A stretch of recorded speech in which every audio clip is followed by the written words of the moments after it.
The Sweet East is the debut feature by Sean Price Williams, who is a DOP typically, a very experienced DOP who's been working in the American indie scene for since the mid-aughts, basically.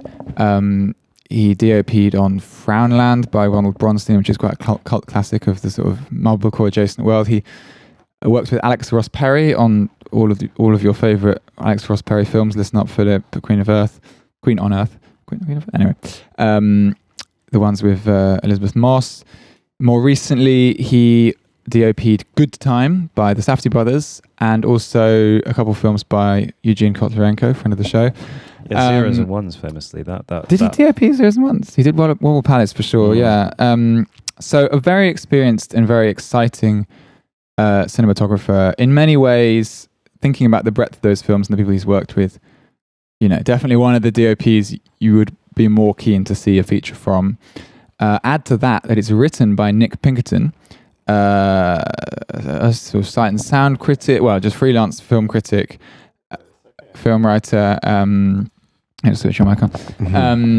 And writer recently of this quite lovely small purple book about Simon Liang's Goodbye Dragon Inn. Anyway, that is the personnel. It stars Talia Ryder, who's quite a new actor. She's quite young. She's 21, I think. And then a strange range of difficult and odd men.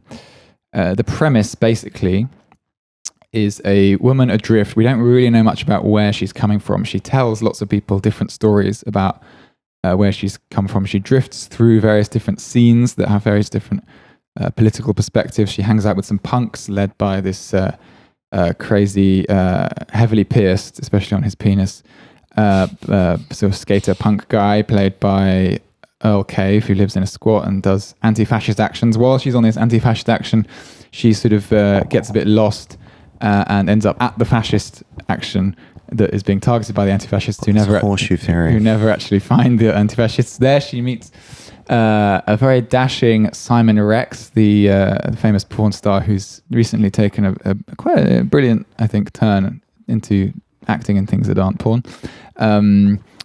He plays a kind of hyper sincere, but also quite affectionate, far right whack job. Who sort of, he takes her under her wing. Obviously, her general youth and attractiveness is sort of a factor here, but he doesn't exploit it. She sort of does exploit it at various points, and this takes her across to the next stage of her life, which is in New York. She runs off with some money, and she meets these young black filmmakers who are making a kind of film about the birth of America, reframing it from a sort of non-white perspective. Alongside this, she's playing alongside a famous English actor who's actually played by Jacob Elordi. And then there's this kind of crescendo, this like schlocky massacre that happens on the set. No one really believes that it's happening because the film is full of all these strange, the film within a film. Again, another American film. I maybe talk about this in a moment, actually, this because Sweet East fits very well into this tendency, but another American film about filmmaking.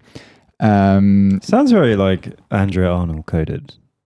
I haven't seen American Honey. Is that what you're referring to? I'm thinking about this kind of road trippy, kind of American, slightly hypnagogic kind of journey through the American soul, in a sense. Yeah, it's very much. I mean, I don't know that much about. I haven't been to America very much, but there's one thing people always say about America. It's that whoever you meet in America, they always tell you this isn't the real America. You know, and the sheer vastness of America, the fact that you can really go on the run and like not be found. Well, it's that kind of the tendency you see in modern filmmakers as well, like Sean Baker as well. You've got these it's Mikey from Red Rocket. Sure. Nice. So there's a continuity. There's a kind of idea of these edges and fringes. Yeah, exactly. It's a very energetic film right from the start. The opening scene is her in bed with this guy who's like playing a funny trick with a sort of condom full of cum with her, like sort of taunting her a bit with it. It has like Classic joke. and then she like says retarded in the first like it just immediately announces itself as like a film like don't like if you're a pussy like get out like it has this kind of prickly edge but not in a overly performative like But it's not dirtbag way. actors. No, it's not. Okay. I think Peter Vack and Betsy Brown have like a really small cameo in it really early on. Okay. But I might be wrong It's about the that. Times Square extended universe. It is part of that universe, I guess. But as people from that universe often say, like this isn't actually a scene. It's just like a few just people mates, who know each other, and that's the case wherever you go. If in a city. But yes, it is it's a tremendous feat. But I think it does lose its way. There are sort of baggy bits because it's episodic and picaresque. There are bits where you just sort of get stuck in one place, and it's a gift and a curse. The fact that this protagonist is constantly borrows her personality from whoever she last hung out with. It makes for great moments of humor, and it allows everyone you meet to project themselves beautifully onto this character. I think that broadly works, but it is a little frustrating to sort of just basically be looking at a pretty face who can't quite manifest as anything else. But nevertheless, the performance from Talia Ryder is really compelling. It's a film that I think I don't really have a huge amount more to say about it, weirdly, even though it's quite rich and bold, and I think it's a very promising debut. It made me return to some of the films that he had DOP'd, particularly Frownland by Ronald Bronstein, which is a really interesting effort. Like a bit like Yeast by Mary Bronstein, actually. But sort of more masculine, sort of kind of misanthropic version. But yeah, it's I do think something's happening with. And maybe it is a scene, right? You have like the rehearsal by Nathan Fielder. You have John How to with John Wilson. You have the Adam Friedland show. You have even I extended this to Succession. I'm not sure if it's appropriate, but like Succession is also about media. This film Rotting in the Sun recently, which I did really like. Lots of really, I'm sure there are other examples that I'm forgetting right now, but lots of really good contemporary culture coming from America is about Louis also. Who? Yeah, Louis C.K. His like back in the day. Yeah. Which actually, I mean, there have been like trend, shows about. I mean, Seinfeld. I get there have been like shows about comedians, but there's this particular moment right now where there's like a meta-ness that's being lent on for the kind of dramatic edge. Well, I think it reflects like maybe a cultural industry in decline or in chaos in some senses. Yeah, it's definitely. beginning to refract itself through itself. It's kind of going back into the archives and going, well, what is this? What are we doing? It hasn't got the confidence of like the golden age of Hollywood. Where you can't just tell stories. You can't just tell stories because the stories aren't presenting themselves anymore. What constitutes a story is different, kind of in its makeup and in its kind of ingredients. So maybe it's maybe it reflects a certain high degree of media literacy amongst the we've never been more literate and in theory more canny as spectators. At the same time we are sort of buffeted and but it's funny that it is funny that it's happening now because like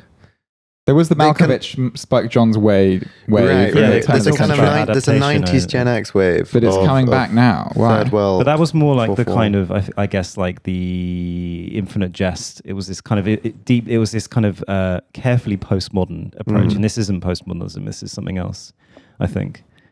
Yeah, perhaps. It seems to be the thing that's giving things at the moment there. I don't know. It's certainly the most interesting American, visual. Is it safe? Visual is it media safer to happening go? I don't know what the story is. There aren't stories. I mean, out it's there, definitely. Look inwards. Yeah, it's definitely like if you can't do if you don't have the money to do the Scorsese thing of like a kind of pristine recreation of something, then it's a very interesting strategy to like break it all down and break the fourth wall. I wonder whether it's also of a piece with a kind of auto-fictional turn, right? Like it's a kind of you know what I mean? It's the dramatization of the dramatization of this kind of recursive. I think social media is like also a factor, like the looking like watching oneself being watched, some variation on the Bird. I just realised we're actually in a recursive corridor here with the kind of projector and true. But this is there is. I mean, Rotting in the Sun is a sort of about a social media personality as well. So there are these. That's probably also in the water. Although social media has been around now for a very long time, so it is. Well, perhaps it's because it is so markedly tearing apart American society. True, and I suppose the Sweet East does reflect on this. You have lots of people from different wings of, and what's quite. It shouldn't be that impressive, but it is good that this film isn't like it's not a liberal film that kind of dipped his toe into the idea of spectatorship, because ultimately at this coda we talked about, we're given the story. We're not just given the epic. We're given the epic as it was received by the wider American public. That sounds so annoying. But it sounds like the end of Black Klansman, if you remember. I didn't see it, but this is a very fucking hell. This meta-ness undermines the project. Whereas I think with these kind of indie projects we're talking about, it's kind more of integral. It's a central tenet of the way the thing works. Radio Jude also to an extent self-reflexive, but from a different tradition. But exactly, a sort of more literary kind of Euro tradition, I think. But what was that? Is someone killing a cat? I think cats are trying to fuck or kill each other. Fucking cats.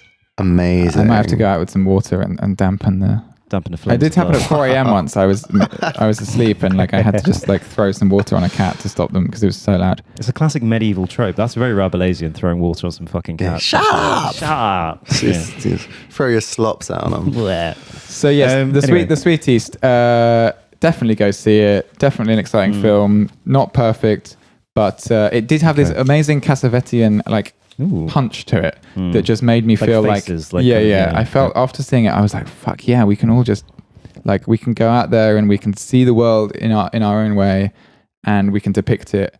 Everything is there. The material is all around you. It's a film that very much imbibes that. And Faces, my favorite American film. Is it? Interesting. Yeah, it does have a bit of a Faces energy. It's like Faces mixed with maybe Greg Araki, I guess, Doom Generation Greg Araki. It has this. Yeah, it has this punky adventure quality. Well, yeah, because this is drawing out of this is sipping from the Kool-Aid of Harmony Korine as well. These quite it's not an underground, but there's a sense of formal experimentation, weirdness, underbellyness of American culture, which I think these films are quite good. And Sean Baker in a different way, even though he's the wholesome end of the wedge. Julian Donkey Boy is at the bitter end. It's the bitter pill. Also, there's a wholesomeness to Harmony. That's true. The opening sequence of this film, the main character sings a song, and you never hear the song again. You never hear her sing again, but it's just quite a nice. She's just in a bathroom. It starts with this kind of Pizzagate style raid. She's in the bar, and then this woman comes in with a massive shotgun and says to the guy at the bar, I know you're raping children in the basement. I know it. Don't deny it. And then she this happened though, didn't it? Somebody did actually go. This was Pizzagate. She starts shooting around, and then the main character runs out with the cave guy. Awesome. Yeah. I mean, the more I talk about it, the more I'm you sound really gassed up about hyped again. Yeah, it just isn't it's sort of. It's a very ambitious and worthy great attempt.